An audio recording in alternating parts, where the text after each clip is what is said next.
dans la nuit de dimanche à lundi que tout a commencé, des rumeurs d'abord, puis un communiqué officiel annonce la création d'une Super League composée de 12 clubs fondateurs. Un projet mené à bien par Florentino Pérez, président du Real Madrid, ainsi qu'Andrea Agnelli, président de la Juventus.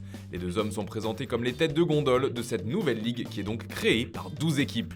3 écuries espagnoles avec donc le Real mais aussi l'Atlético et le Barça, 3 clubs italiens avec la Juve, l'Inter et l'AC Milan. Enfin, ce sont 6 équipes anglaises qui viennent compléter ce tableau avec les 2 Manchester, Liverpool, Chelsea, Arsenal et Tottenham. Mais la compétition doit être composée de 20 participants au total, et l'on parle au départ du Paris Saint-Germain, du Bayern Munich et du Borussia Dortmund comme de potentiels clubs qui pourraient prendre part à la Super League. Les équipes restantes seront invitées. Très vite, cette annonce enflamme le monde du football et dès le lendemain, les premières réactions se font entendre, dans les médias notamment, qui dénoncent cette prise de pouvoir par les clubs les plus riches. En Italie, en Angleterre, en France ou même en Espagne, la nouvelle fait couler beaucoup d'encre et c'est donc l'ensemble de la presse européenne qui rejette en bloc ce projet. Puis c'est au tour de l'UEFA de répondre, l'instance dirigeante du foot européen entre en guerre contre la Super League, ses clubs et ses joueurs. Le président Alexander Ceferin organise une conférence de presse dans laquelle il fustige les instigateurs de cette tentative de putsch. Ce sont des moments dramatiques et cruciaux. On a commencé ce projet pour moderniser nos compétitions. On avait le soutien de l'ECA. Tous les clubs se qualifient en fonction de leur mérite sportif, pas comme si c'était une boutique fermée. Le foot doit être uni face à ce désastre après le positionnement de certains clubs avec des intérêts propres, a-t-il commencé par expliquer, avant d'ajouter « On ne va pas permettre ce changement. Les joueurs qui participent à cette ligue fermée ne pourront pas jouer avec leur sélection. » Une promesse de sanction qui en a fait réfléchir plus d'un, mais Ceferin ne s'est pas arrêté là puisqu'il a même directement attaqué certains meneurs du projet, en particulier Andrea Agnelli. « Je n'ai jamais vu une personne mentir autant de fois et de manière aussi éhontée qu'il l'a fait. J'ai parlé avec lui samedi après-midi et il m'a dit que ce n'était que des mensonges. Les valeurs humaines s'évaporent face à la cupidité. » Dans le même temps, les fédérations et ligues professionnelles d'Italie, d'Angleterre et d'Espagne co-signent le communiqué de l'UEFA et annoncent aux 12 clubs séparatistes qu'ils seront expulsés de leur championnat.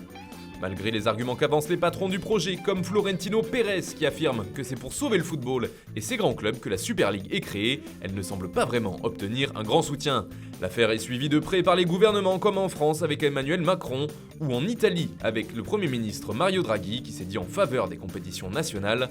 En Angleterre aussi, la nouvelle a été commentée jusque dans les plus hautes sphères du pays. Le prince William a ainsi fait part de ses inquiétudes et Boris Johnson a mis la pression sur les cadors de Premier League. Les plans concernant une Super League européenne seraient très dommageables pour le football et nous soutenons les autorités du football dans leurs actions. Ils frapperaient au cœur le football domestique et inquiéteraient les fans de tout le pays. Les clubs concernés doivent répondre à leurs fans et à la communauté du football tout entière avant d'aller plus loin. Ce mouvement de contestation s'est aussi poursuivi chez les principaux acteurs du foot. Les joueurs d'abord, avec Bruno Fernandes qui évolue sous le maillot de Manchester United. De nombreux autres ont suivi comme Ander Herrera ou encore James Milner. Les entraîneurs aussi sont montés au créneau pour s'opposer au projet, à commencer par Jürgen Klopp, coach de Liverpool dont l'équipe fait partie des 12 fondateurs. Pep Guardiola y est également allé de son commentaire, expliquant pourquoi il était contre un tel projet. Ce n'est pas du sport quand il n'existe pas de relation entre effort et récompense. Ce n'est pas du sport si le succès est garanti ou si perdre n'a aucune importance. Les fans de foot eux aussi ont montré leur rejet pour cette ligue fermée. Ce sont eux qui symbolisent cette contestation, cette opposition au projet de Super League. Sur les réseaux sociaux dans un premier temps, puis par des actes forts, maillots brûlés, banderoles dans les stades et même manifestations dans la rue comme ce mardi aux abords du stade Stamford Bridge avant le match Chelsea-Brighton. Un millier de supporters anglais de tous bords se sont réunis, mettant de leur côté leur rivalité pour s'unir contre cette ébauche de nouvelle ligue. Les manifestants ont même bloqué le bus des Blues devant l'entrée du stade. C'est l'ancien gardien et actuel directeur technique Petr Cech qui a dû aller parlementer avec les fans pour qu'ils le laissent passer. D'après le secrétaire général de la Super League, Anas Laghari, tout était prêt pour commencer dès la saison prochaine. Mais dans le même temps, le projet est déjà en train de battre de l'aile. Face à tant de contestations, certains clubs fondateurs commencent alors à douter. Dès mardi après-midi, il se murmure que Chelsea et Manchester City hésitent à rallier la compétition.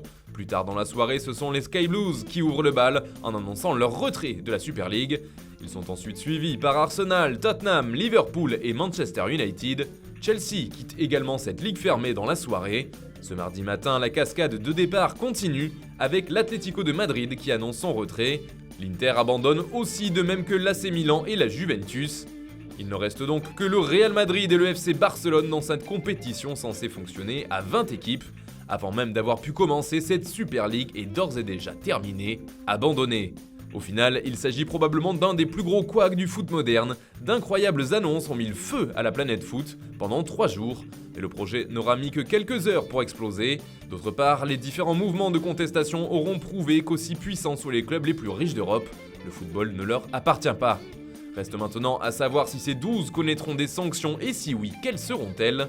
Voilà, merci de nous avoir suivis, nous on se retrouve très vite pour une nouvelle vidéo sur Foot Mercato.